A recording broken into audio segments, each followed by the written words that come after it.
भक्तजनमानसनिवासाय श्रीरामचन्द्राय वागीशायस्य वदने लक्ष्मीर्यस्य च वक्षसि यस्यास्ते हृदये संवित्तं सिंहमहं भजे। विश्वसर्गविसर्गादीनवलक्षणलक्षितम् श्रीकृष्णाख्यं परं धाम जगद्धाम नमामि तत्।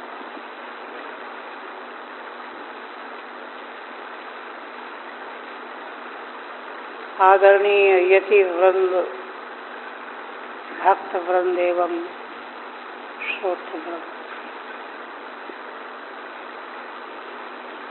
श्रीमद् भागवत के अष्टम स्कंध में 5वें अध्याय से लेकर 8 अध्याय में समुद्र मंथन लीला का वर्णन चल रहा है। इसके पूर्व में गजेंद्र मोक्ष की लीला 3 अध्याय में पूरी हुई थी,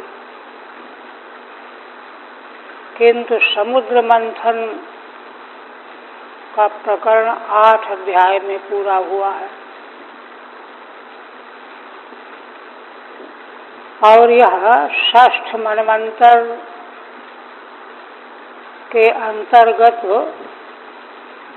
विश्व ब्रह्मांड की बहुत उत्कृष्ट घटना है। असल में अष्टम स्कंध मनवंतर स्कंध कहा जाता है। मनवंतर में 6 वस्तुएं होती हैं: मनु, मनु पुत्र, देवगण, इंद्र, सप्तऋषि और श्री भगवान का पुरुषावतार। सद्धर्म की विशेषता 14 मनवंतरों की वर्णन की गई है। तो इस दृष्टि से यह जो 8 अध्याय में समुद्र मंथन का प्रसंग लाया गया है, इसके मूल स्वरूप पर थोड़ा दृष्टि डालनी चाहिए।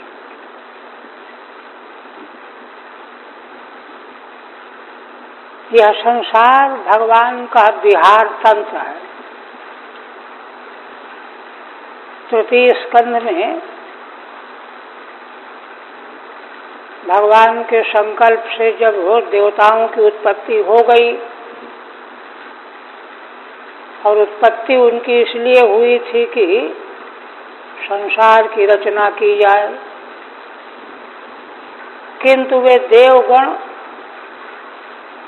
उत्पन्न हो करके भी और यह समझते हुए भी कि भगवान ने हमको विहार तंत्र, भगवान के लिए विहार तंत्र बनाने के लिए नियुक्त किया है, लेकिन हम लोग असमर्थ हैं, बना ही नहीं पा रहे। तो भगवान की आज्ञा की अवहेलना करने से दोष लगेगा, पाप लगेगा। तो उन देवताओं ने मिलकर के भगवान की स्तुति की, कहा कि भगवान, हम यह तो जानते हैं कि आपने हमको क्यों बनाया है, हमको क्या करना है,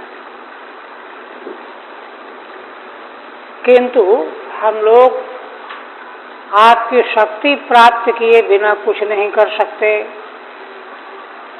वो सारे देवता अपने अपने कमरों में विश्राम कर रहे थे, कोई किसी से मिल ही नहीं रहा था। तो रचना कैसे हो? विहार तंत्र माने झूला। झूले में जैसे कई यंत्र जोड़ करके तैयार किया जाता है, और वह भगवान का विहार तंत्र होता है। तो जब कोई मिलेंगे ही नहीं तो तंत्र कैसे बनेगा? संक्षेप में देवताओं ने भगवान की स्तुति की, महिमा का गान किया। भगवान ने उनको अपनी चेतना शक्ति से संयुक्त कर दिया और जैसे ही भगवान की शक्ति से संयुक्त हुए, वो सब अपने अपने कमरों से निकल करके और काम करने लगे। लोकतंत्र तैयार हो गया, बिहार तंत्र तैयार हो गया, तीसरे स्कंद में आ रहा है। उसी तरह से लोक निर्माण, जगत निर्माण, सृष्टि निर्माण के साथ ही यहाँ जो खेल चल रहा है, इस खेल के भोक्ता भी भगवान हैं। उन्हीं के लिए तो सब बना। लोकवत्तु लीला कैवल्यम, तो ये भगवान भी इसमें सम्मिलित होकर के अपने संकल्प और इच्छा के अनुसार खेल संचालन करते हैं। तो क्या हुआ? यहाँ से यह समुद्र मंथन लीला का प्रसंग प्रारंभ हुआ है। वहाँ उसकी भूमिका में क्या आया? इंद्र ने देव दुर्वासा ऋषि का तिरस्कार कर दिया। उन्होंने भगवान की प्रसादी माला प्रसन्न होकर के दी। ये देवराज है भाई, तीनों लोगों के शासक हैं। उन्होंने ऐश्वर्य मद में आकर के वह माला ऐरावत के गले में डाल दी। ऐरावत तो पशु जाति का है ही, उसने उसको सूंड से उठा करके पटक दिया और कुचल डाला।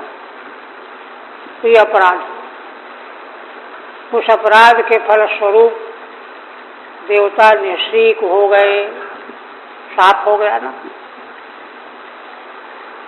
अब वो इतने श्रीहीन हो गए, ऐश्वर्यहीन हो गए कि अब उनका जीवन धारण करना मुश्किल हो गया। जहाँ देखो वहीं असुर और दैत्य उनको लगाड़ने लगे, पराजित होने लगे। जीवन दूभर हो गया। बड़ी मंत्रणाएं की आपस में बैठ करके, कुछ नहीं हुआ। अंत में ब्रह्मा जी के पास गए, क्यों सृष्टि के पितामह मुखिया तो ब्रह्मा जी हैं। उनसे जाकर के निवेदन किया। तो निवेदन तो किया ही, ब्रह्मा जी ने स्वयं देखा कि इनकी हालत क्या हो गई है देवताओं की। देखते ही पहचान गए। तब क्या करें? संसार ब्रह्मा जी का बनाया हुआ, उनको बड़ा दुख भी हुआ, किंतु दुख करने से क्या होगा? उपाय करना पड़ेगा। संकल्प चिंतन करते करते ये हुआ कि ठीक है, कोई बात नहीं, भगवान की शरण में चलो, भगवान सब ठीक कर देंगे। गए तम के उस पार,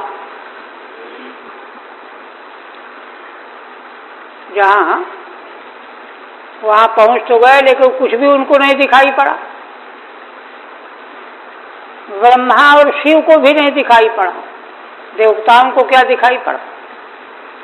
किंतु वेद वाणी के द्वारा ब्रह्मा जी ने देवताओं के साथ भगवान की स्तुति की, और स्तुति करके बड़ी भावमय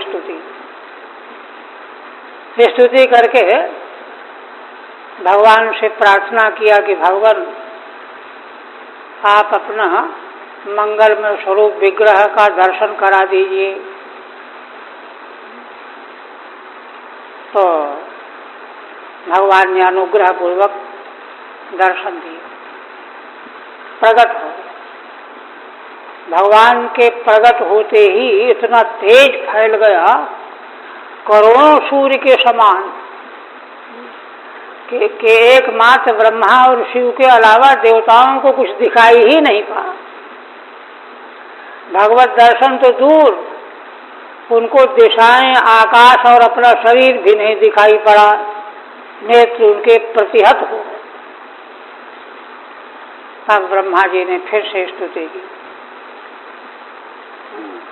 पहले तो भगवान की परोक्ष रूप से स्तुति की, अब प्रत्यक्ष रूप से भगवान प्रकट होने पर स्तुति की और निवेदन किया कि हम लोग आपके शरण में आए हैं। ये प्रसंग। तो देखिए, समग्र प्रसंग का पूर्वापर जो है ध्यान में रखने से घटनाक्रम का ठीक ठीक है ना तात्पर्य मालूम पड़ता है। तो वहाँ पर भगवान सुखदेव जी ने कहा है कि यद्यपि भगवान सर्वज्ञ सर्वशक्तिमान है, चाहते तो तुरंत कुछ न कुछ उपाय कर देते, किंतु वहाँ एक सूत्र कहा गया है, विहर्तु कामः तानाः।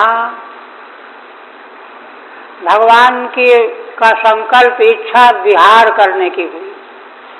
समुद्र मंथन लीला के द्वारा भगवान विहार करने की इच्छा कर रहे हैं, इसलिए स्वयं कुछ नहीं कर रहे हैं,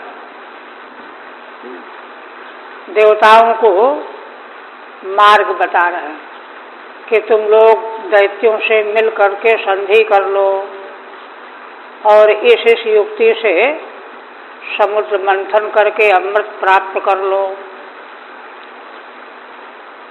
और नीति का उपदेश भी किया कि भाई कोई काम बनाने के लिए सहन शक्ति रखनी चाहिए। सब प्रसंग हो चुका है, ऐसा किया। तो देखिए, यहाँ पर एक सूत्र आ गया कि भगवान समुद्र मंथन लीला के द्वारा रूप में स्वयं विहार करना चाहते हैं। इसीलिए देखिए, समुद्र मंथन का सतर्कता पूर्वक चिंतन किया जाए तो देखिए, उन लोगों ने संधि की और अपने अपने मतलब को लेकर के जुड़ गए, किंतु मंदराचल पर्वत भी नहीं ले जा पाए, भगवान को ही ले जाना पड़ा। वासुकी को बुला करके नीति बनाई गई। मंथन शुरू हुआ तो पर्वत नीचे चला गया। तब भगवान ने कच्छप रूप में, कूर्म के रूप में प्रकट होकर के 1,00,000 योजन का पृष्ठभाग भगवान का है, उसके ऊपर मंदराचल को संभाला और असुरों में आसुरी शक्ति का बल आधान किया, देव में दैवी शक्ति का बल आधान किया। वासुकी नाग में जो है अबोध रूप शक्ति का आधान किया, नहीं तो होश में रहेगा तो मर जाएगा। अबोध, निद्रा, पता ही नहीं चला क्या हो रहा। और मंदराचल को तो नीचे से संभाले हुए हैं ही। ये सब करने के बाद भी विशाल एक दूसरे द्वीप की तरह से स्वरूप प्रकट करके अजित रूप में भगवान ने सबके साथ में स्वयं भी मंथन किया, घुमाया मथाने को, किंतु फिर भी बात नहीं बनी। तब भगवान ने स्वयं, जैसे कोई बालक कोई काम न कर पा रहे हों तो कोई बड़ा आदमी आकर के उसको कर दे, उसी तरह से भगवान ने मंथन किया। भगवान के द्वारा मंथन किए जाने पर तब हालाहल विष प्रकट हुआ और उससे रक्षा के लिए भगवान शिव को महत्व देने के लिए भगवान शिव की स्तुति करके हालाहल का भक्षण किया गया और पुनः स्वस्थ होकर के दैत्यों ने, देवताओं ने मंथन किया तब एक एक करके कई प्रकार के रत्न दिव्य पदार्थ प्रकट होने लगे और अंत में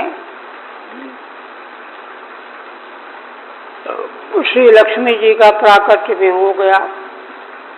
लक्ष्मी जी को भगवान का आश्रय मिल गया वक्षस्थल में।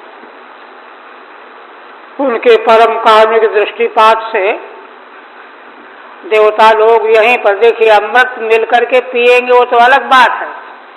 यही मूल में आया है कि भगवती लक्ष्मी जी के दृष्टिपात करने से ही सारे देवता स्वस्थ संपन्न हो गए। उनका खेद उनका क्लेश चला गया और उससे विपरीत दैत्यों का पराभव हो गया। नहीं तो वे तो बढ़ते चले जा रहे थे, उनका पराभव हो गया। फिर वारुणी देवी प्रकट हुई, धर्मंतरी जी प्रकट हुए, अमृत से पूर्ण घट कलश लेकर के। उसको देख करके दैत्यों ने हरण कर लिया, झपट लिया और आपस में कलह होने लगा। देवता लोग खिन्न हो गए, घबरा गए, कह रहे जिसलिए ये सब किया वो तो खत्म हो गया। उनके खेद से भगवान ने कहा उनको आश्वस्त किया, कोई चिंता न करो। दूसरा सूत्र देखिए, पहला सूत्र वह रहा कि स्वयं विहार करने की इच्छा से भगवान ने देवताओं को प्रेरित किया समुद्र मंथन के लिए। और दूसरा सूत्र यहाँ क्या दिया है, सर्वोपाय विधीश्वर। ये दूसरा सूत्र है। भगवान सब प्रकार के उपायों के वेत्ता, सर्वोपाय विद है ना। सभी सब उपाय नहीं जानते। व्यक्ति में विशेषज्ञता एक एक विषय की होती है, किंतु भगवान तो सर्व विशेषज्ञ हैं, सर्वोपाय विधीश्वर। इसलिए तुरंत संकल्प करते ही दैत्यों में जो है छीना झपटी मच गई और वे सब एक दूसरे से छीना झपटी करने लगे और माया से भगवान ने मोहिनी रूप धारण कर लिया। धारण करके दैत्यों को मोहित कर लिया। माने क्योंकि भगवान विहार कर रहे हैं तो वही तो सब कर रहे हैं, कहाँ कैसा क्या करना चाहिए। आगे फिर इसका निष्कर्ष व्यक्त किया जाएगा। पूरे घटनाक्रम कथानक का सारांश क्या है ये आगे व्यक्त किया जाएगा। इस रूप में देखना चाहिए। अब 9वें अध्याय में 9वें तक हुआ, हाँ 8वें तक हुआ था। आप देखिए,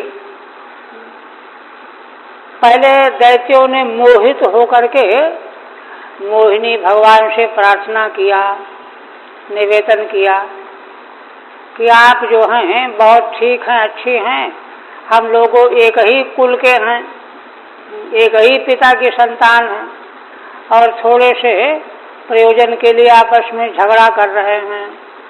आप बंटवारा कर दीजिए, अमृत घट लेकर के सबको पिला दीजिए, बांट दीजिए, जिससे कि विरोध न रह जाए। ये कहा मोहित होकर के। देखिए, मोहित होने की अवस्था में विवेक नहीं रहता। मोहा शक्ति जो है विवेक का निरादर करने वाली होती है। इसलिए भगवान क्या कहते हैं, श्री भगवान वाच, उनके मोहित होने को लेकर के कह रहे हैं, कथम कश्यप दायादा पुंशल्या मयि संगता विश्वासम पंडितो जातु कामिनी सुनयाति। देखिए, भगवान के रहस्यमय वक्तव्य का तात्पर्य क्या है कि अरे तुम लोग कश्यप के पुत्र हो, कश्यप दायादा, और तुमको इतनी भी समझ नहीं है कि किससे संपर्क जोड़ना चाहिए। पुंसली का अर्थ होता है जिसके दर्शन से पुरुष कांपने लगता है, भयभीत हो जाता है, आक्रांत हो जाता है। तो वह तो पुरुष का शत्रु ही हुआ ना।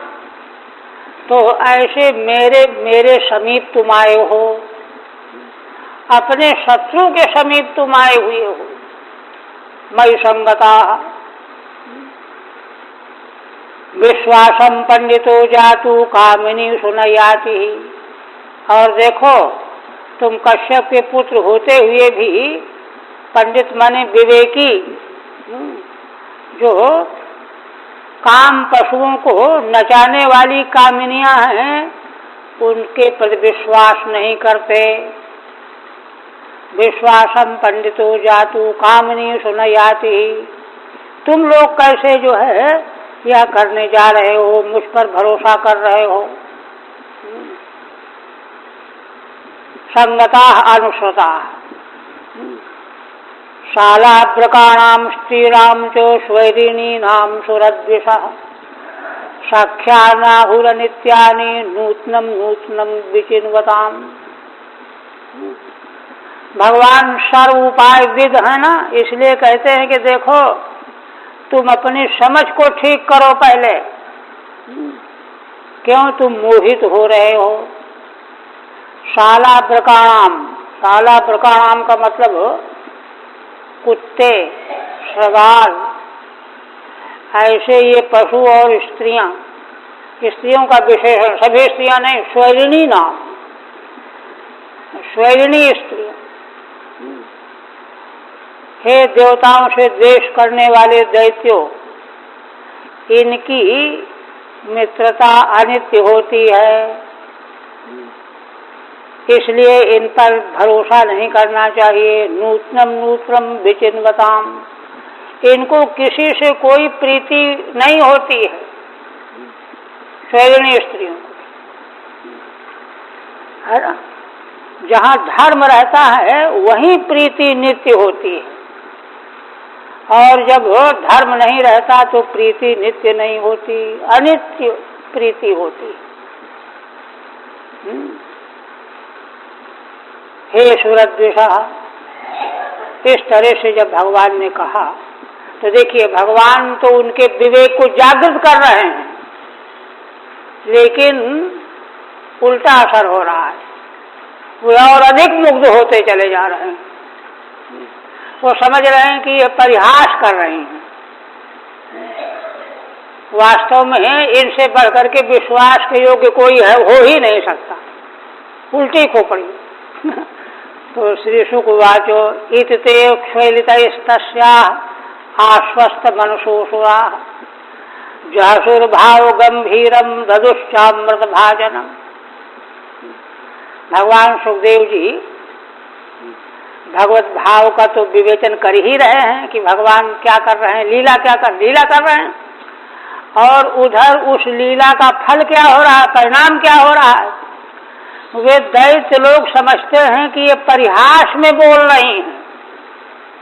देखिए, परिहास में बोलने का मतलब ये है, देखिए अन्य व्याख्याकारों ने यहाँ व्याख्या किया है कि जो स्त्री वास्तव में स्वैरिणी होगी वह कभी भी अपने मुख से ऐसा नहीं कह सकती, वो तो परम प्रामाणिकता को प्रस्तुत करेगी, ये स्वभाव होता है। और ये तो अपने मुख से ऐसा कह रही हैं, इसलिए ये परिहास में कह रही हैं। ऐसा कुछ नहीं है, उसको उन्होंने परिहास का कथन माना। ईदते क्षैलितस्तस्याः आश्वस्त मनसोऽसुरा, इसलिए उनका मन और भी विश्वस्त हो गया। तो भगवान है, किंतु उनका मन और भी विश्वास से भर गया और तुरंत कहा, हम कुछ नहीं जानते, ये लोग हट, हम सबको बांट दो। जासुर भाव गंभीरम, पहले भगवान के गंभीर भाव को जान तो पाए नहीं, अपनी जैसी अकल थी वैसे तो समझे। हाँ, तो परिहास में ये कथन कर रही हैं, ऐसा समझ करके हंसने लगे और विश्वस्त होकर के ददुश्यामृत भाजनम, अमृत का पात्र उनके हाथ में ला करके दे दिया, ये लीजिए, संभालिए, बंटवारा कर दीजिए। भावेन केनापि अभिप्रायण गंभीरम यथा भवत्येवं जहसु, भगवान के भाव के अभिप्राय को जाना नहीं, वो तो बड़ा गंभीर है, किंतु उन्होंने तो यही समझा कि ये परिहास में ऐसा कह रही हैं, इसलिए हंसे उनकी परिहास समझ करके और दौड़ करके अमृत घट दे दिया।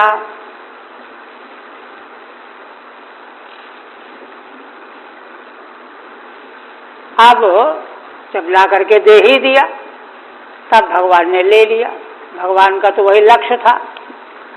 ततो गृहीत्वा अमृत भाजनम हरिर बभाष ईशत स्मित शोभया गिरा, यद्यभ्युपेत क्वच साध्व साधुवा कृतम मया वो विभजे सुधामिमाम। देखिए, भगवान की लीलाओं को अमृत के समान मधुर कहा गया है। अमृत के समान भगवान के लीला चरित्र बड़े मधुर होते हैं, तो वही माधुर्य यहाँ क्या है। ततो गृहीत्वा अमृत भाजनम हरि, भगवान श्री हरि ने जो माया से मोहिनी बने हुए हैं अमृत का पात्र ले लिया और इस ईशत स्मित शोभया गिरा बभाष, थोड़ा मुस्कुराते हुए भगवान की मंद मंद मुस्कान से बड़ी शोभा हो रही थी। ऐसी शोभापूर्ण वाणी से भगवान कहने लगे, क्या कहने लगे कि भाई देखो, तुम लोग जो है ऐसा करना चाहते हो, ऐसा कह रहे हो, तो मेरी बात एक सुनो, समझो। शर्त है, यद्यभ्युपेत क्वच साध्व साधुआ, मैं अमृत का वितरण करूंगी, किंतु अगर तुमको यह स्वीकार हो, ठीक करूं तो असाधु करूं तो, अगर तुम दोनों परिस्थितियों को स्वीकार करने को तैयार हो, साधु असाधुआ कृतम यदि अभ्युपेत, मध्यम पुरुष बहुवचन का प्रयोग है, यदि तुम दैत्य लोग, तुम लोग सभी लोग, मैं ठीक करूं चाहे असाधु करूं, उसको तुम लोग स्वीकार करने की का वादा करो। मया वो विभजे सुधामिमाम, तब तुम लोगों में मैं इस अमृत कलश का विभाजन कर सकती हूँ। देखिए किस तरह से भगवान के लीला चरित्र हो रहा है। ठीक है, ईशद स्मितेन शोभा यस्याह तया, भगवान मुस्कान पूर्ण से बोल रहे हैं, उससे बड़ी शोभा हो रही है। हाँ, क्या कह रहे हैं, मया कृतम साध हुआ असाध हुआ, देखो मैं जैसे बांटूं जो करूं वह ठीक हो चाहे बेठीक हो, यदि अभ्युपेत अंगीकुरु, तो यदि तुम लोग अंगीकार करने को तैयार हो जाओ कि ठीक है जैसा आप चाहो वैसा करो, है ना, तल ही विभजे, तो मैं इसका वितरण करूंगी। ये देखिए, अच्छा, अब भगवान तो महामायावी हैं ही, तो उनके इस कथन को सुन करके क्या हुआ, इत्यभिव्याहृतम तस्याः आकर्ण्यासुरपुंगवा अप्रमाण विदस्तस्याः तत्तथेत्यन्वमंसत, तस्याः मोहिन्याः पूर्वोक्तम अभिव्याहृतम आकर्ण्य, है ना, मोहिनी रूपधारी भगवान का पूर्वोक्त वक्तव्य सुन करके वे असुर पुंगव, जो अपने को नेता टाइप के समझते थे, आगे आगे होते थे, बात करते, असुर पुंगवा, सुखदेव भगवान कहते हैं कि ये सब क्या है? अप्रमाण विदा, भगवत तत्व के प्रमाण यत्ता को जानते ही नहीं है, मूढ़ हैं।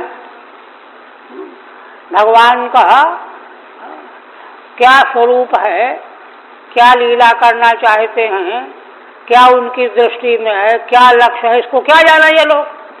इसलिए अप्रमाण विदः तस्याः तत्तथेत्यन्वमंसत, और न जानते हुए उन्होंने कहा ठीक है, आप जैसा चाहें वैसा कर दें, हमको स्वीकार है। तत्तथा इत्यन्वमंसत, स्वीकार कर लिया। असुर पुंगवाह माने दैत्य श्रेष्ठा, है ना, प्रमाणम यत्ताम अजानन्तः, वे तो यही समझ रहे थे कि ये कोई सुंदरी स्त्री है, ये भगवान ही थोड़े समझ रहे थे, तो भगवान है। इसलिए कहा ठीक है, आप जैसा चाहो वैसा करो, हमको सब स्वीकार है। अच्छा, तो भगवान ने उनको राय दी, कहा भाई देखो, तुम लोगों को सौभाग्य से अमृत पीने का अवसर मिल रहा है, तो पहले नियमों का पालन करो, व्रत करो, उपवास करो, स्नान करो, नित्य कर्म करो, देवताओं की पूजा करो, ब्राह्मणों की पूजा करो, दान दक्षिणा करो, सत्कर्म करो, मंगल करो ना, मंगलाचरण करो, तब इसका पान करो। देखिए यहीं से भुला दिया उनको। अथोपोषिकृत स्नाना भूत्वा च हविषानलम, है ना, उस रात्रि में तो उनको व्रत करा दिया, सब लोग व्रत करो, आज जल पी के रहो। प्रातःकाल स्नान किया, हवन किया, हविष्य के द्वारा अग्नि में हवन किया। दत्वा गो विप्रभूतेभ्यः, गौ ब्राह्मण और प्राणियों को दान किया।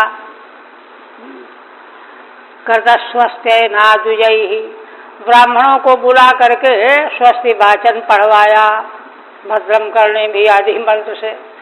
देखिए, है ना, भगवान की महिमा से आक्षिप्त होकर के सब कर रहे हैं, नहीं तो दुष्ट होते हैं। किया ये सब टीका नहीं। यथोपजोषम वासांसी परिधाया हतानिते, अमृत पीने जा रहे हैं, बड़ी खुशी भी है। आप क्या किया उसके बाद? यथोपजोषम वासांसी, जिसको जैसा वस्त्र पसंद आया, कोई जो है आजकल तो तरह तरह के वस्त्र है, उस समय जो वस्त्र रहे हो, है ना, कोई धोती कुर्ता बगलबंदी, कोई हैट कोट वगैरह, वासांसी परिधाया हटानिते, किंतु वे नए थे, नूतन वस्त्र थे, आहट, जीर्ण नहीं, पुराने नहीं। भगवान की देवताओं की अर्चा, वैदिक कर्म करने के समय नवीन वस्त्र चाहिए, इसलिए आहत वस्त्र, नवीन वस्त्र धारण किया, है ना। कुशेषु प्राविशन सर्वे प्रागग्रेष्वभिभूषिता, और वहाँ पूर्व दिशा को कुशों का अग्रभाग करके कुशों का आसन बिछाया गया। स्वयं वस्त्र अलंकारों से अभिभूषित होकर के, है ना, प्रविष्ट हो रहे हैं। ठीक है। यथोपजोषम यथा प्रीति, जिसको जैसा वस्त्र पसंद आया वैसा ही वस्त्र नया पहना उसने। आहत वस्त्र क्या होता है? हत माने तो फट गया, पुराना हो गया, सिलना पड़ा, तो ये न हो, है ना। नूतन, आहत का मतलब नूतन, तो नूतन की भी परिभाषा कर रहे हैं। आहतम यंत्र निर्मुक्तम मुक्तम वासा स्वयं हुआ, माने जो वस्त्र कहीं न कहीं यंत्र से बनाया जाता है ना, तो उससे बन करके तैयार हो करके, है ना, आया हो, माने दुकान से लाया गया हो, यंत्र से निर्मुक्त हो, यही स्वयंभू का कहना है। सस्तम तन्मांगलिकेषु तावन मात्रे न सर्वदा, मांगलिक कृत्यों में देवार्चन करना हो, यज्ञ करना हो, श्राद्ध करना हो, तो ऐसे कृत्यों में वही वस्त्र, नूतन वस्त्र जो है अच्छा माना जाता है। तावन मात्रे न सर्वदा, इतने मात्र के लिए ऐसा वस्त्र चाहिए। सर्वदा ऐसे वस्त्र पहने ही जाए जरूरी नहीं है। प्रागग्रेषु कुशेषु विविशु, उन कुशों में प्रविष्ट होकर के बैठने लगे जिनका ऊपर का भाग पूर्व दिशा की ओर मुंह करके बिछाए गए थे। प्रांगमुखेषु उपविष्टेषु सुरेषु दितिजेषु च धूपाम्बोदित शालायाम जुष्टायाम माल्य दीपकैः,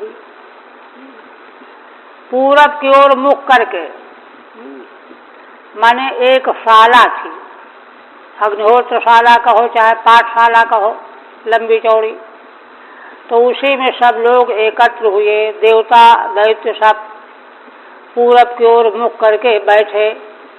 सुरेशु दितिजेषु च, देवता और दिति के पुत्र दैत्य वे सब के सब, क्योंकि उनको मालूम पड़ गया कि ये लोग दैत्य जो छीना झपटी कर रहे थे, अब मोहिनी भगवान के प्रभाव में आकर के ये सब जो है सबको बंटवाना चाहते हैं, सबको बांटा जाएगा, ये मालूम पड़ गया। जैसे भंडारे का मालूम पड़ जाता है, तो उस तरह सब एकत्र होकर के बैठ गए विधिवत। धूपामोदित शालायाम जुष्टायाम माल्य दीपकैः, और कहते हैं कि वह शाला जहाँ ये सब अमृत पान करने के लिए एकत्र हुए, वहाँ धूप जलाई गई, सुगंधी फैलाई गई, दीप जलाया गया, मालाएं और दीपक खिड़कियों में, जंगलों में, है ना, दीपक जला के रखे गए, पूजा की गई, वहीं सब जाकर के बैठ गए। धूपैः आमोदितायाम सुरभिकृतायाम शालायाम, धूपों के द्वारा जिसको सुगंधित बनाया गया है, ऐसी शाला में सब बैठ गए। अब सब प्रतीक्षा में बैठे हुए हैं, मोहिनी भगवती हमको पिलाएंगी। तस्याम नरेंद्र कर भूर सद्दुकूलो श्रोणी तटालस गतिर्मदभिहु अलाक्षी साकूजति कनक नूपुर सिंजितेन कुंभस्तनी कलश पाणि रथा विवेश। आप भगवान सुखदेव जी आगे वर्णन करने जा रहे हैं, कह रहे हैं, है ना, तस्याम नरेंद्र कर भूर सद्दुकूल, हे नरेंद्र, महाराज परीक्षित के लिए संबोधन है। तस्याम शालायाम, उस शाला में जिसमें धूप दीप जलाए गए हैं, मालाएं, है ना, शुभ अनुष्ठान किए गए हैं, कुश बिछाया गया है, और सब उसमें बैठने वाले अमृताशी जो हैं नित्य कर्म संपन्न दान पुण्य करके पवित्र वस्त्र पहन करके बैठे हुए हैं। उस शाला में मोहिनी भगवती प्रविष्ट हो रही हैं। अथ आविवेश, तस्याम शालायाम, है ना, कलश पाणी ही, है ना, मोहिनी आविवेश, हाथ में अमृत कलश लिए हुए मोहिनी भगवती प्रविष्ट हो गई, आ गई। देवता और दैत्य तो प्रतीक्षा में बैठे थे पीने के लिए। अब उनके विशेषण, भगवती मोहिनी भगवान का कैसा स्वरूप है? कर घोर रुषद्दुकूल शोणी तटालस गतिर्मद बिहुअलाक्षी, करभ के समान जिनके ऊरू हैं, और उन ऊरुओं में उषद्दुकूल श्रोणी तटालस गति, सुंदर रेशमी वस्त्र साड़ी कटी के ऊपर जो शोभित हो रही है, और श्रोणी तटालस गतिर मद बिहुअलाक्षी, उन भगवती मोहिनी भगवती के नेत्र मद से विह्वल प्रतीत हो रहे हैं, और मद से विह्वल होने के कारण उनकी चाल धीरे धीरे है, आलस गति। जैसे आलसी आदमी धीरे धीरे चलता है, एक पाँव रखा फिर दूसरा रखा, ऐसे चलती हुई आ रही हैं। और कैसी हैं? सा कूजती कनक नूपुर सिंजितेन, वे भगवती मोहिनी भगवती है ना, सोने के नूपुरों की ध्वनि हो रही है चरणों में जो पहने हुए हैं, उससे मानो पूजन करती हुई चली आ रही हैं। कनक नूपुर सिंजितेन कूजिती इव, सोने के नूपुरों की ध्वनि के साथ मानो पूजन करती हुई आ रही, प्रवेश कर रही हैं। कुंभस्तनी, जिनके स्तन कुंभ के समान सुशोभित हो रहे हैं, वे मोहिनी भगवती हाथ में अमृत कलश लिए हुए प्रविष्ट हो गई, आ गई शाला के भीतर। ठीक है। अथ तस्याम शालायाम हे नरेंद्र सा कलश पाणी आविवेशो, ये वाक्य बन गया। अथ माने इसके अनंतर, जब सब देवता असुर बैठ गए प्रतीक्षा के लिए, उसके अनंतर उस शाला में हे राजन, वे भगवती मोहिनी भगवती हाथ में अमृत कलश लिए हुए प्रविष्ट हो गई। उनकी कैसी शोभा थी जब प्रविष्ट हो रही हैं उस शाला में। कथम भूता आविवेश, मणिबंधाद आकनिष्ठम करश करभो बही थी। करप की परिभाषा है। करप का शब्दार्थ वैसे होता है हाथी की सूंड, किंतु दूसरी व्याख्या है ना। मणिबंध से लेकर के कनिष्ठिका उंगली पर्यंत कर का भाग भी करभ कहलाता है। ऐसे जिनके ऊरू हैं, है ना। करभ सदसौ सुग्रतौ ऊरू यस्याः, करभ के समान जिनके चौड़े ऊरू हैं, घुटने हैं, ऊरू है सा। और दूसरी चीज उषत कमनीयम दुकूलम यस्मिन स्तेन, बड़ा कमनीय वस्त्र साड़ी जिनके अंग में पड़ा हुआ है, उस वस्त्र से ही ऊरू भी ढके रहते हैं, नितंब भी ढके रहते हैं। तेन श्रोणी तट, श्रोणी कहते हैं कमर के निम्न का भाग। तेन श्रोणी तटेन विशालया श्रोण्या, श्रोणी के तट भाग से, है ना, ढका हुआ जो अंग है दुकूल के द्वारा। और तेन श्रोण्या आलसा मंदा गतिर्यस्याः, है ना, वह नितंब प्रांत भाग, है ना, विशाल होने से चलने में जिनकी गति बड़ी मंद हो रही है, धीरे धीरे चल रही है। कहीं पाठांतर भी है, करभोरु लसद दुकूल, ऐसा पाठ। तो कहते हैं उसकी व्याख्या हो जाएगी, करभ सदसयोः ऊर्वोः लसद दुकूलम यस्याः, करभ के समान जिन मोहिनी भगवान के दोनों ऊरू सुशोभित हो रहे हैं, उनको सुशोभित करने वाली साड़ी, दुकूल माने वस्त्र, ऐसा माने जिस वस्त्र के द्वारा उनके दोनों ऊरू सुशोभित हो रहे हैं। सा चाशौ श्रोणी तटेन अलस गतिश्च, ऐसी और श्रोणी तट भाग से, कमर के नीचे भाग के विशाल होने से चलने में धीरे धीरे चल रही हैं, आलस गति है। मदेन बिह्वले अक्षिणी यस्याः, और मद से जिनके नेत्र बिह्वल हो रहे हैं, ऐसी मोहिनी भगवती प्रविष्ट हो गई शाला में। आप देखिए, ताम श्री सखीम कनक कुंडल चारुकर्ण नासा कपोल बदनाम पर देवताख्याम संवीक्ष सम्मुहुर्स्मित वीक्षणेन देवासुरा विगल स्तन पट्टिकांताम।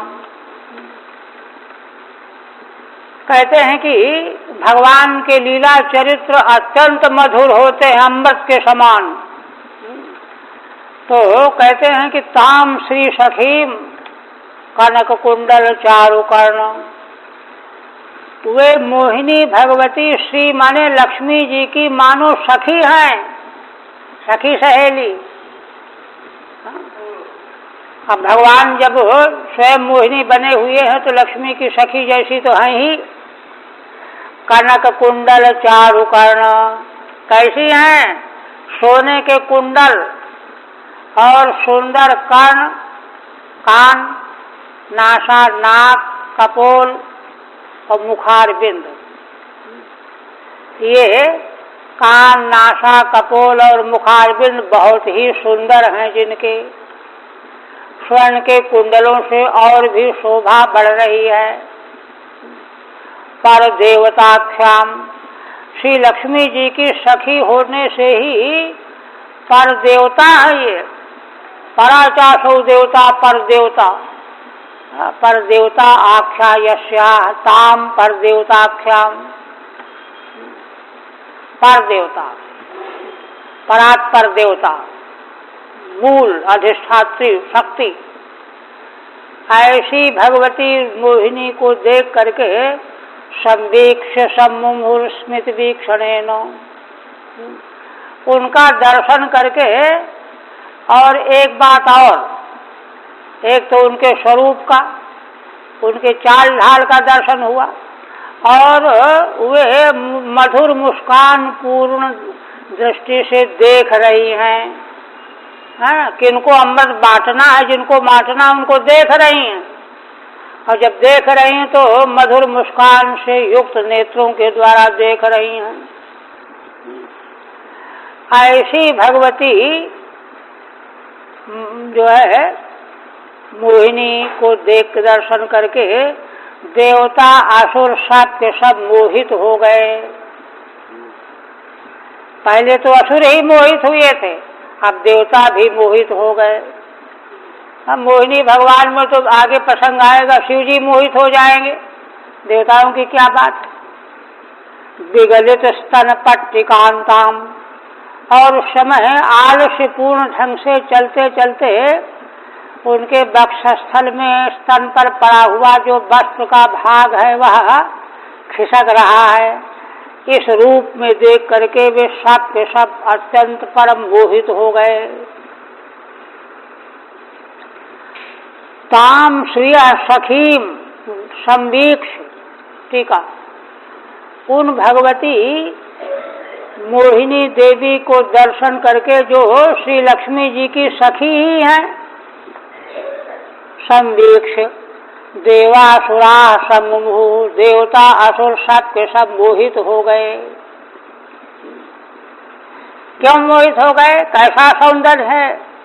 कथम भूताम कनकमय कुंडले यस्याः, जिन भगवती के स्वर्णमय कुंडल हैं कानों में, और साचासौ चारवः कर्णादयो यस्याः, और है ना सुंदर स्वर्ण के कुंडल तो हैं ही, और कर्ण, नासा, कपोल, मुख ये अत्यंत महान सुंदर हैं।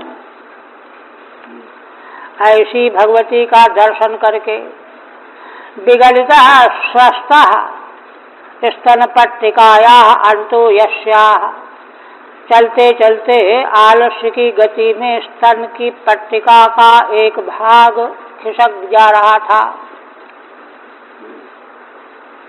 फिर इसके बाद आप देखिए, आप भगवान मोहिनी भगवान चिंतन कर रहे हैं, विचार कर रहे हैं। असुराणाम सुधादानम सर्पाणाम युदुर्नयम मत्वा जाति नुशंसानाम नताम व्यभजदच्युतः।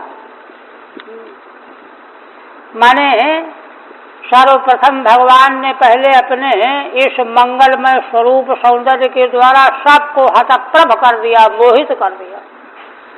जब मोहित हो गए तो उनको होश ही नहीं है। अब भगवान विचार करने लगे, देखो असुरों को तो अमृत दान करना पिलाना ऐसे ही है जैसे सर्पों को दूध पिलाना।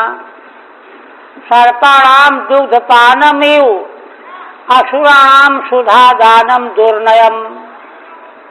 सर्पों को दूध पिलाने के समान असुरों को सुधा का दान करना तो अनीति है। दुर्नय माने अनीति। ऐसा मान लिया जात नृशंसानाम। क्यों? ये तो जन्मजात नृशंस होते हैं, धूर्त होते हैं, दुष्ट होते हैं, हिंसक होते हैं। इसलिए नताम व्यभजदच्युतः, इसलिए उन असुरों को, दैत्यों को भगवान ने अमृत नहीं बांटा, विभक्त नहीं किया। ठीक है। एवं तान मोहयित्वा यत कृतवान तदा त्रिभिः। श्रीधर स्वामी कहते हैं कि भगवान ने इस तरह से सबको मोहित करके जो किया उसको 3 श्लोकों से बता रहे हैं। मोहित करना इसीलिए है कि जो चाहो सो कर सको। असुराणाम सुधा दानम सर्पाणाम क्षीर दानमेव दुर्नयम अन्याय्यम। असुरों को अमृत का दान कर देना सर्पों को दुग्ध पिलाने की तरह से दुर्नय है, अन्याय है, असंगत है।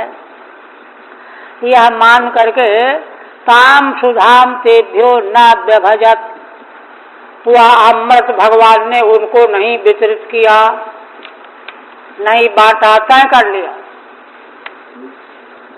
अयम भाव, देखिए भावार्थ करते हैं, बड़ा गंभीर अर्थ निकालते हैं श्रीधर स्वामी। क्या? दैत्यैर मदीयम साधु साधुआ सर्वम अनुमत में।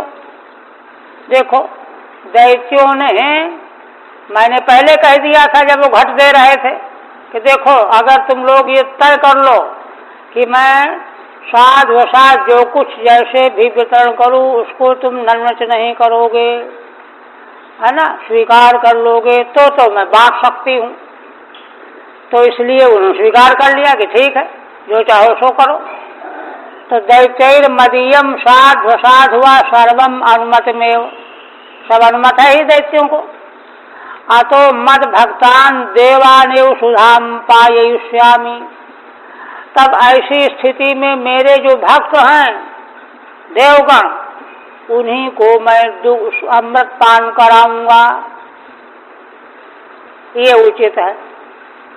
किंच तैर यथा न्यायम विभजस्व इत्युक्तम। एक बात और, ये तो भगवान ने, मोहिनी रूपधारी भगवान ने उनसे तय कर लिया था कि हम जो कुछ भी करें उसमें नन्नच नहीं करना, स्वीकार करो।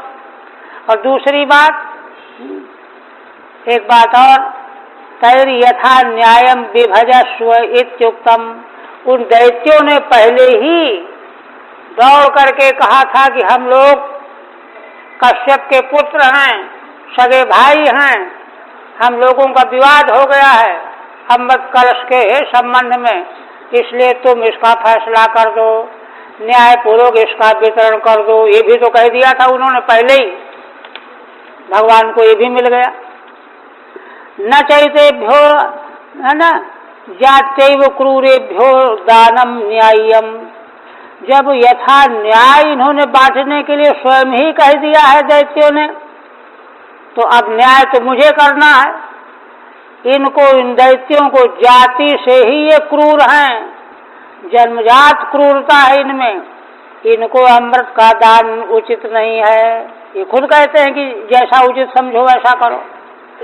अतस्तेभ्यः सुधाम न दद्यामिति, इसलिए इन असुरों को मैं अमृत नहीं दूंगा। ये भगवान ने पक्का कर लिया। अच्छा, आप भगवान देखिए क्या कर रहे हैं। कहते भाई देखो तुम लोग अलग अलग पंक्तिबद्ध होकर के बैठो और एक जाति के लोग एक पंक्ति में बैठे, भोजन का नियम, ब्राह्मण की पंक्ति में ब्राह्मण, क्षत्रिय की पंक्ति में क्षत्रिय। इसी तरह से देवता लोग एक पंक्ति में, दैत्य लोग एक पंक्ति में।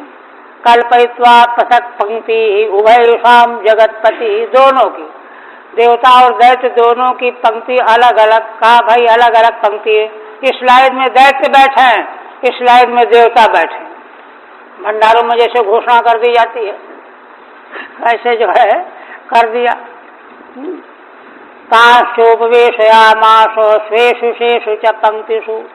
और फिर कहा कि देखो आप लोग अपने अपनी जाति की पंक्ति में बैठ जाओ।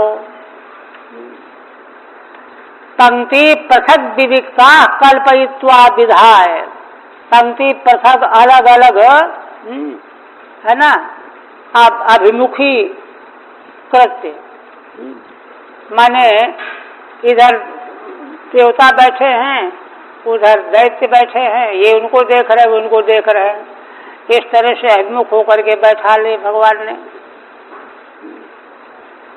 और तासु पंक्तिषु स्वेषु शेषु तत्समजातीयेषु, उन दोनों पंक्तियों में अलग अलग अपनी अपनी समान जाति वालों को बैठने की आज्ञा दी भगवान ने।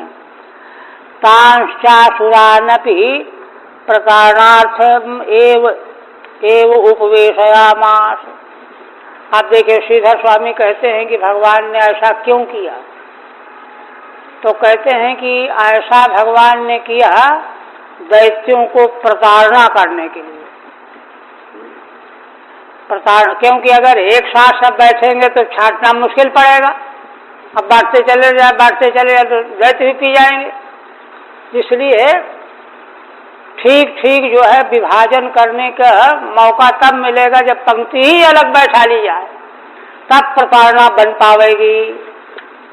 इसलिए प्रताड़नार्थम एव उपवेशयामास, असुरों की प्रताड़ना करने के लिए, बने वंचित करने के लिए, इनको एक बूंद नहीं मिलना चाहिए, इसके लिए ऐसा किया। अच्छा आप देखिए और क्या कर रहे हैं। दैत्यान गृहीत कलशो वंचन उपसंचरैहि दूरस्थान पायामासो जरा मृत्यु हराम सुधाम। आप सबसे पहले भगवान अमृत का घट लेकर के दैत्यों की पंक्ति की ओर से निकले, तो दैत्यों को लगा कि हमको पहले बांटेंगे, किंतु क्या किया, दैत्यादि गृहीत कलशः वंचन उपसंचरैहि, भगवान अमृत कलश लेकर के घूम फिर रहे हैं, देख रहे हैं, संचरण कर रहे हैं। हाँ, तो दैत्यों को लग रहा है कि भगवान देख रहे हैं कि फिर किधर से बांटना शुरू करें, इधर से बांटे उधर जाए कि उधर से इधर बांटे। उनको तो ये पता चला। हाँ, और ये करके भगवान उनको वंचित करने के लिए कर रहे हैं। उपसंचरई वंचयन, है ना, दूरस्थान पायामास। और देवताओं की पंक्ति दूर थी, है ना, उनके पास से निकलते हुए दूर बैठी जो देवताओं की पंक्ति थी उनको पिलाने लगे जाकर के। दूरस्थान पायामास जरा मृत्यु हराम सुधाम, वह जो सुधा जो जरा और मृत्यु का हरण करने वाली थी उसको पिलाया। देखिए अब जो है यहाँ पर बात यह है कि असुरों को भगवान आश्वस्त कर रहे हैं अपने मधुर मुस्कान दृष्टिपात के द्वारा कि अरे तुम लोग तो बड़े धैर्यशाली हो, ये तो क्षुद्र हैं, खाने पीने के लालची हैं, इसलिए पहले इनको थोड़ा दे करके फिर तुमको पिलाएंगे।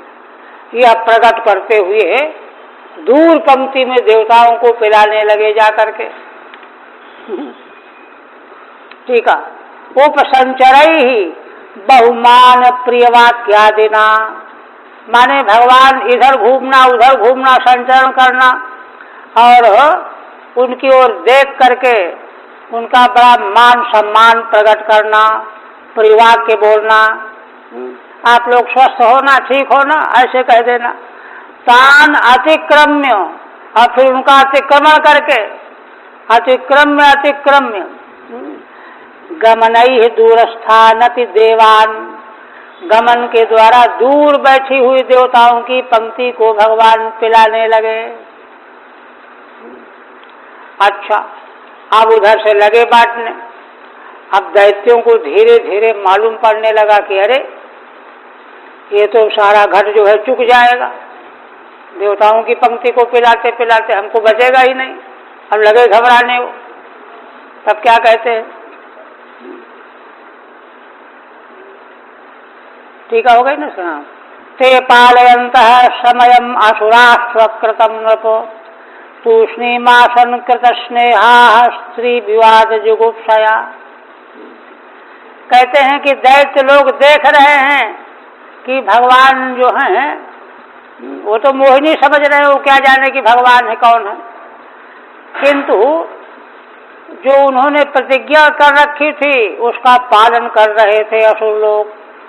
स्वकृतम समयम पालयन्तः असुराः तूष्णीमासन। क्यों? क्योंकि भगवान ने पहले कह दिया था कि हम ठीक करें चाहे गलत करें, स्वीकार करना होगा तुमको। तो कह दिया था कि ठीक है, चाहे जैसे करो। ये समय था, प्रतिज्ञा थी, इसका पालन करना था उनको। इसलिए तूष्णीमासन कृत स्नेहा। और दूसरी बात यह है कि दैत्यों को मोहिनी भगवान से बड़ा स्नेह हो गया था, तो जिसके प्रति प्रेम होता है उसमें दुर्गुण नहीं दिखाई देता, इसलिए भी चुप रहे। स्त्री विवाद जुगुप्सया। तीसरा कारण क्या है? मान लो उनमें से किन्हीं में स्नेह की कमी भी रही हो, तो उनको हुआ कि अगर देखो टोका टाकी करेंगे और इन्होंने कोई कड़ी बात कह दी तो विवाद बढ़ जाएगा। अब स्त्री से विवाद करना तो बड़ी लज्जा की बात है, जो सुनेंगे वही कहेंगे तुम बड़े पागल हो, ऐसे बोलना चाहिए, स्त्रियों का आदर करना चाहिए, तुमको इतनी भी तमीज नहीं है, इसलिए वो चुप रहे। 3 कारणों से कुछ बोले ही नहीं। ठीक है, तया कृता स्नेहो येषु। मोहिनी भगवान ने उनके प्रति बड़ा स्नेह प्रकट किया था, माया से किया। स्त्रिया सह विवादस्य जुगुप्सया। स्त्री के साथ कठोर भाषा करके विवाद नहीं करना चाहिए, लज्जा की बात है यह। और देखिए, तस्याम कृताति प्रणया प्रणया पाय कातरा बहुमानेन चा बद्धा नोचु किंचन विप्रियम।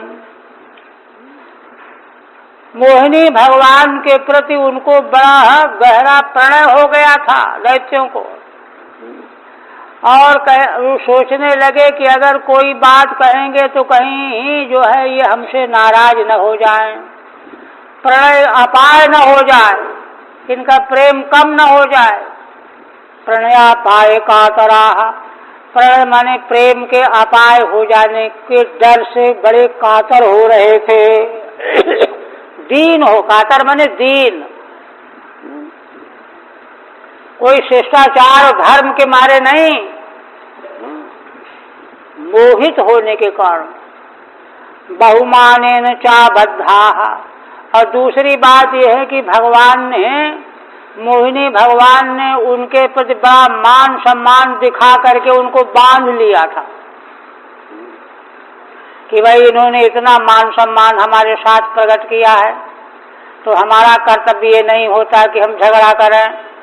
बहुमानेन चा बद्धाः नोचु किंचन विप्रियम। इसलिए वे दैत्य स्वभावतः दुष्ट होते हुए भी कोई खराब लगने वाली बात नहीं बोले। कृतो आति प्रणयः स्नेहो यही।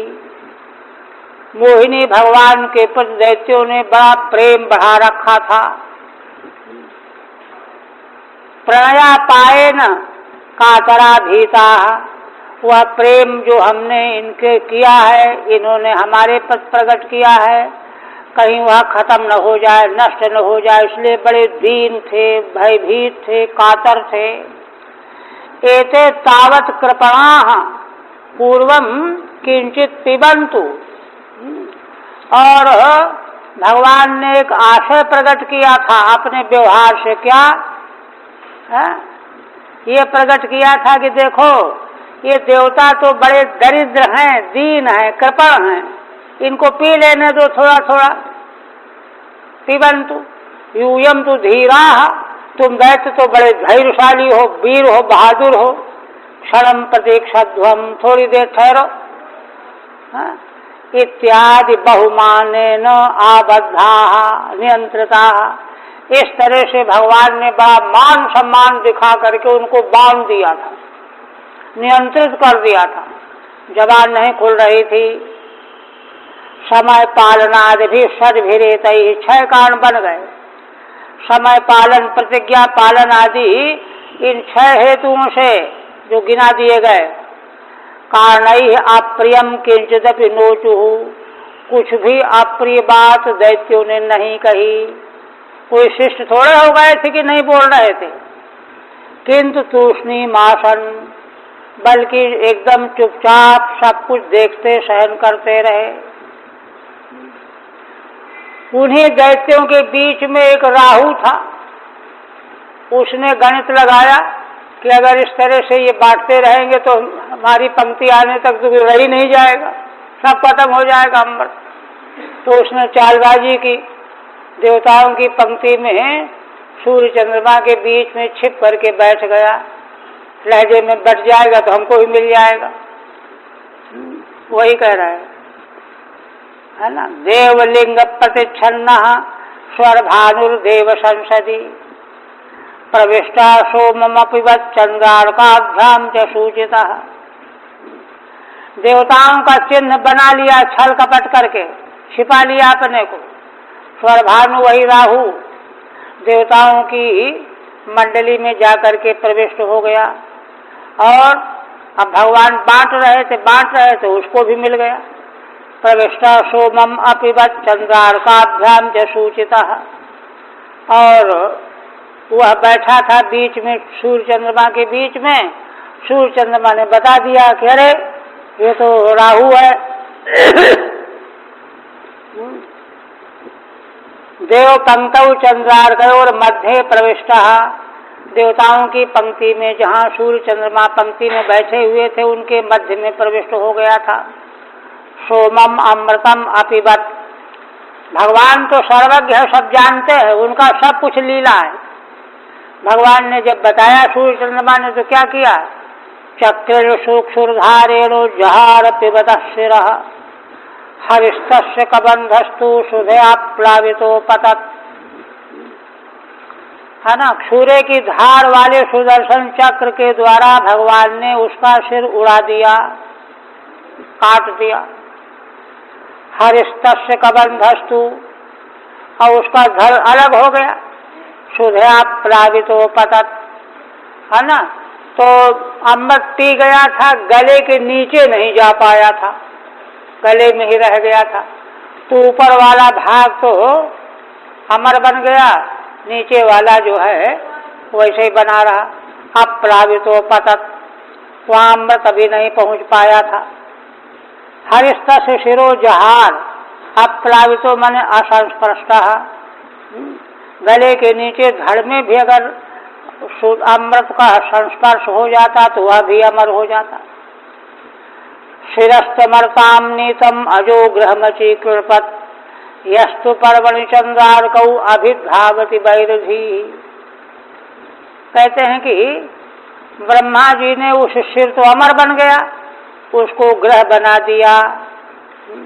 तुम भी एक ग्रह हो गए, ग्रहम अचिकृपत। और वह यस्तु पर्वणि चंद्रार्कौ, अपने पर्व में चंद्र और सूर्य को, है ना, अमावस्या को सूर्य को, पूर्णमासी को चंद्रमा को, उसी बैर बुद्धि के कारण जो है दौड़ करके उनको ग्रसता है। ग्रहम सूर्यादिवद, है ना, ग्रहत्वाधिकारिणम, सूर्यादि की तरह ग्रहत्व का अधिकारी जाना। अमृत पी लिया था ना, इसलिए उसको ग्रह बना दिया।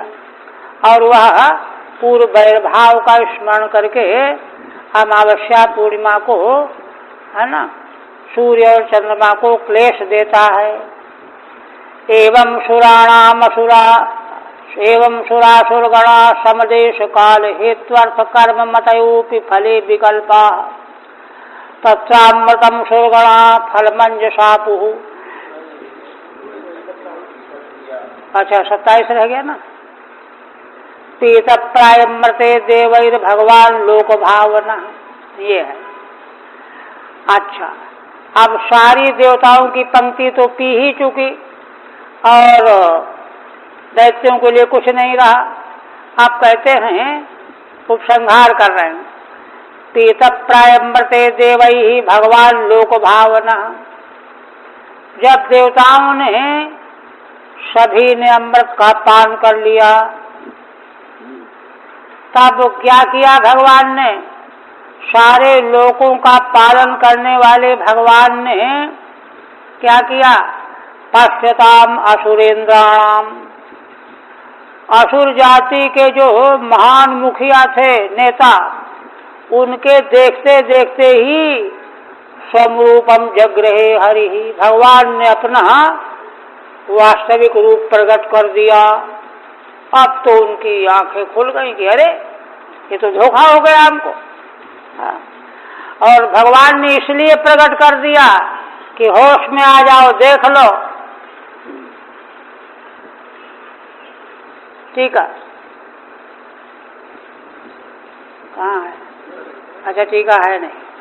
आप देखिए उपसंहार करते, कहते हैं एवं सुरासुरगणा समदेश कालो हेत्वर्थ कर्म मतयोपि फले विकल्पा तत्रामृतम सुरगणा फलमंजसापु यत्पाद पंकज रजश्रयणान्न दैत्या।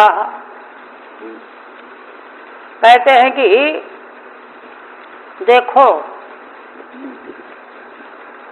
भगवान के प्रिय भक्तों का ही उद्यम सफल होता है।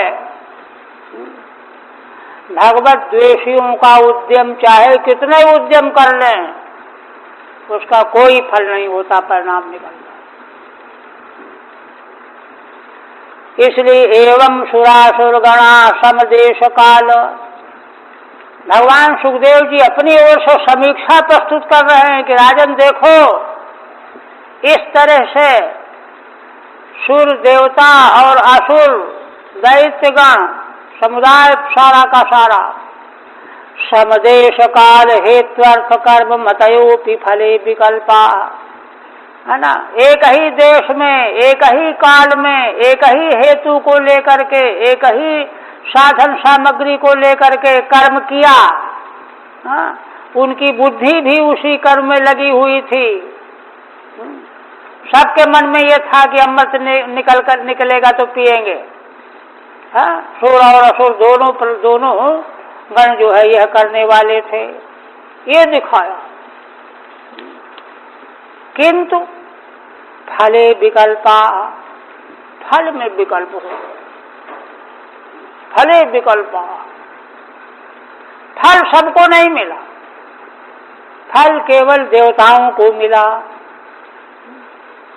समान देश काल हेतु प्रयोजन अर्थ साधन कर्म बुद्धि सब बराबर होते हुए भी फल में विकल्प हुआ, एक को मिला एक को मिला नहीं। कहते हैं कैसे? तत्रामृतम सुरगणा फलमंजसापु, है ना, उन दोनों गणों में सुरगणों ने ही अमृत रूपी फल को प्राप्त किया, अंजसा अनायासेन, है ना, अंजसापु यत्पाद पंकज रजश्रयणान्न दैत्या। क्यों प्राप्त किया? भगवान के चरण कमल के रज का आश्रय लेने से प्राप्त किया, ये है। और भगवान के चरण कमल का आश्रय कब होता है, कब मिलता है, कौन लेता है?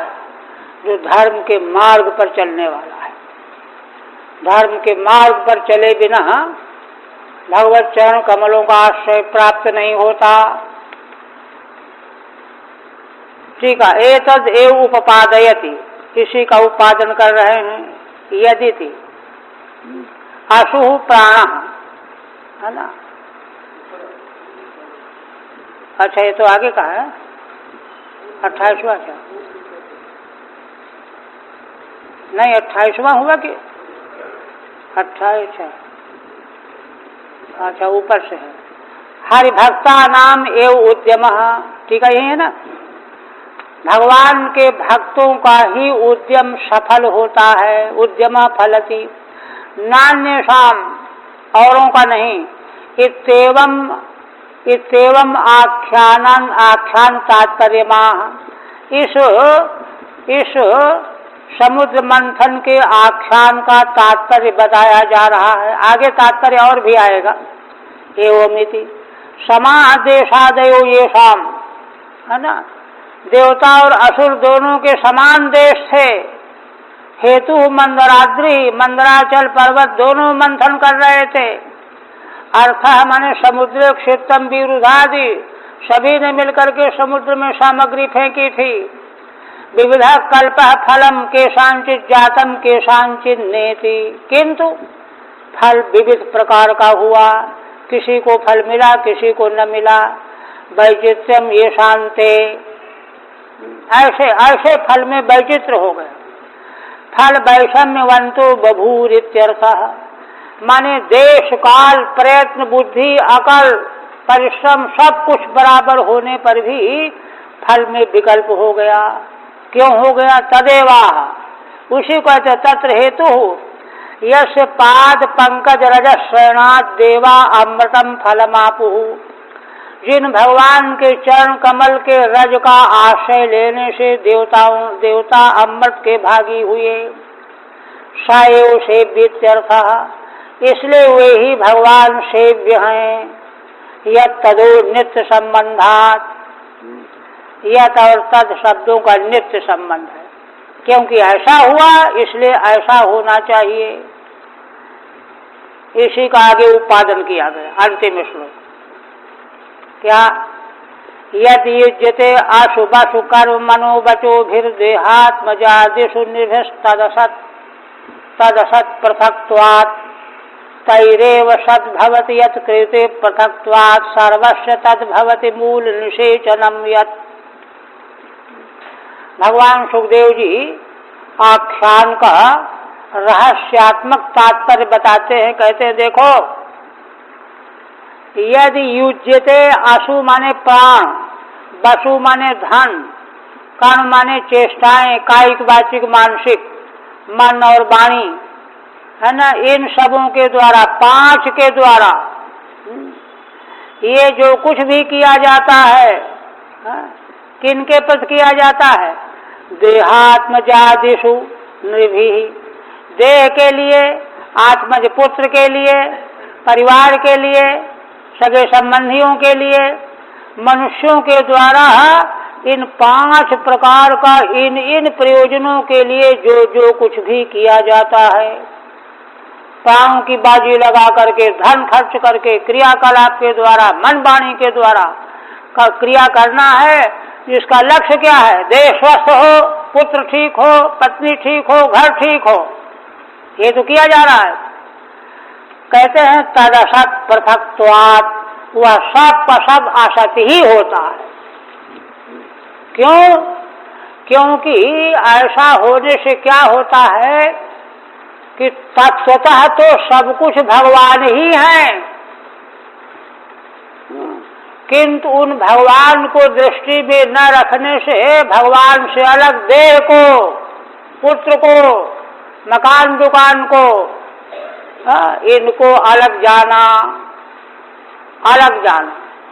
और पांचों प्रकार के प्रयत्न उसी दिशा में लगा दिए।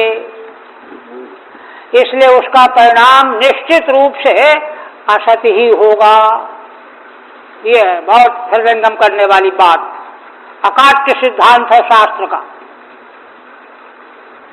अब देखो, अब दूसरी बात कहते हैं, तैरेव सद्भवति, अगर इन सबों को, माने प्राण को, धन को, कर्म को, मन वाणी वचन क्रिया को, है ना, अगर इनको आप पृथक मान करके, आप पृथक कौन है? भगवान ही सबसे अपृथक है। सर्वम खल्विदम ब्रह्म, आत्मैवेदम सर्वम, अगर उनके लिए इन पांचों का प्रयोग किया जाए, उपयोग किया जाए, तो इनका फल जो है सत निकलेगा।